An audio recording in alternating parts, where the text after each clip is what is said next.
এটা দেখবার জন্য আমি একটা পরীক্ষা করব আপনাকে। আল্লাহ রাসূল সাল্লাল্লাহু আলাইহি সাল্লামকে আম্মা জান প্রথমে তার বাম উরুর উপরে বসিয়ে নিলেন। বসে নিয়ে আমার রাসূলকে জিজ্ঞেস করেন, আপনি এখন কি কিছু দেখতে পাচ্ছেন? রাসূলুল্লাহ বললেন, হ্যাঁ, আমি যে ব্যক্তিকে হেরা গুহাতে দেখেছি তাকে আমি দেখতে পাচ্ছি। আম্মা জান রাসূলুল্লাহকে নিয়ে আবার তার ডান উরুর উপরে বসিয়ে নিলেন। জিজ্ঞেস করলেন, আপনি কি এখন কিছু দেখতে পান? রাসূলুল্লাহ বললেন, হ্যাঁ, আমি এখনো তাকে দেখতে পাচ্ছি যাকে হেরা গুহাতে আমি দেখেছিলাম। রাসূলুল্লাহকে মানে আমাদের আম্মা জান তার কোলের উপরে বসিয়ে নিয়ে হুজুরকে জড়িয়ে ধরলেন। তারপরেও জিজ্ঞেস করলেন, আপনি কি এখন কিছু দেখতে পান? রাসূলুল্লাহ বললেন, হ্যাঁ, আমি এখনো দেখতে পাচ্ছি। এবারে আম্মা জান তার গায়ের বস্ত্রটা একটু খুলে দিলেন, তার গায়ের বস্ত্রটা সরিয়ে দিয়ে এবার রাসূলুল্লাহকে জিজ্ঞেস করেন, আপনি কি এখন কিছু দেখতে পান? আল্লাহ রাসূল বলছে, না, আমি এখন আর তাকে দেখতে পাচ্ছি না। আমাদের আম্মা জান ওই সময় আমার নবীকে ডেকে বলেছিলেন, ওহে মুহাম্মদ, চিন্তার কোনো কারণ নাই, আপনার কাছে যে ব্যক্তি এসেছে এই ব্যক্তি অন্য কেউ নয়, নিশ্চয় ইনি আল্লাহর পক্ষ থেকেই, এসেছে, ইনি শয়তান নয়। কারণ শয়তান যদি হতো, আমি যখন আমার চেহারাটা প্রকাশ করেছি, আমি যখন বিবস্ত্র হয়েছি, শয়তান হলে সে সরে যেত না, সে আমাকে দেখে উপহাস করত, হাসা ঠাট্টা করত।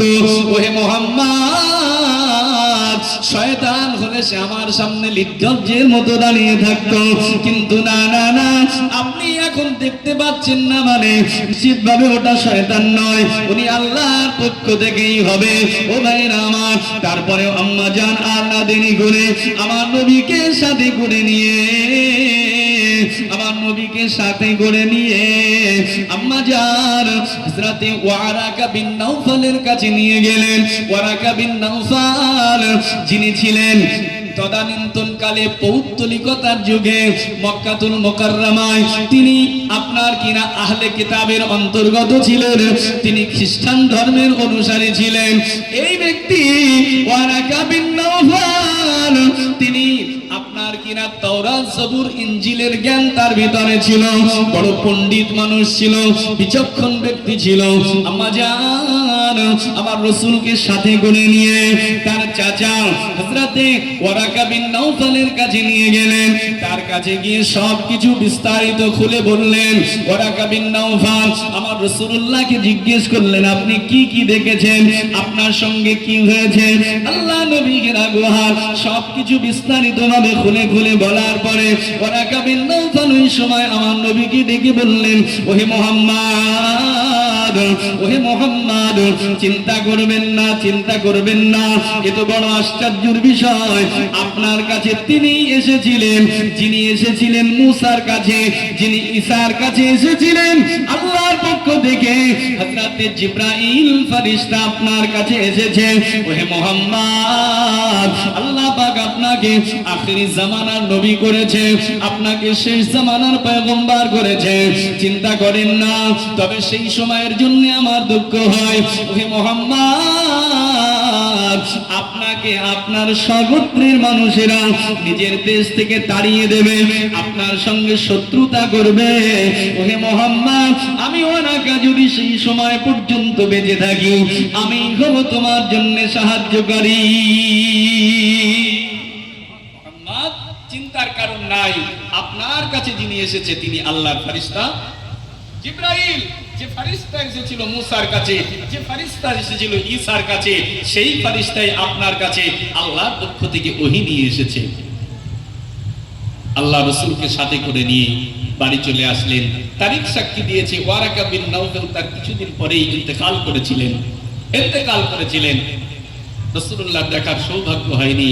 আহারে, আমার রাসূলুল্লাহকে যখন ওয়ারাকা বিন নাওফাল বলেছিলেন যে আপনার গোত্রের মানুষেরা আপনার সঙ্গে শত্রুতা করবে, আপনাকে দেশ থেকে বহিষ্কার করবে, রাসূলুল্লাহ তখন আশ্চর্যিত হয়েছিলেন, আমাকে আমার দেশের মানুষেরা বহিষ্কার করবে, আমার আপনজনেরা? ওয়ারাকা বিন নাওফাল বলে, না, আপনাকেই তাড়িয়ে দেবে। আমার ভাইরা, আল্লাহর নবী ঘরে চলে আসলেন, বাড়িতে চলে আসলেন। রাসূলুল্লাহর কিছুদিনের জন্য ওহী স্থগিত হয়ে গেল। আবার কিছুদিনের জন্য ওহী আবার বন্ধ হলো। কতদিন ওহী বন্ধ ছিল তা নিয়ে মতভেদ আছে, তবে গ্রহণযোগ্য প্রসিদ্ধ মত হলো রাসূলুল্লাহর প্রতি আপনার 6 মাস ওহী বন্ধ ছিল। এরপরে 6 মাস ওহী বন্ধ হয়েছিল, রাসূলুল্লাহর প্রতি কোনো ওহী নাযিল হয়নি। আল্লাহর নবী সাল্লাল্লাহু আলাইহি ওয়াসাল্লাম এই পর্যায়ে যখন দীর্ঘদিন ওহী আসছে না, রাসূলুল্লাহ নিজেও উদ্বিগ্ন হয়ে পড়লেন।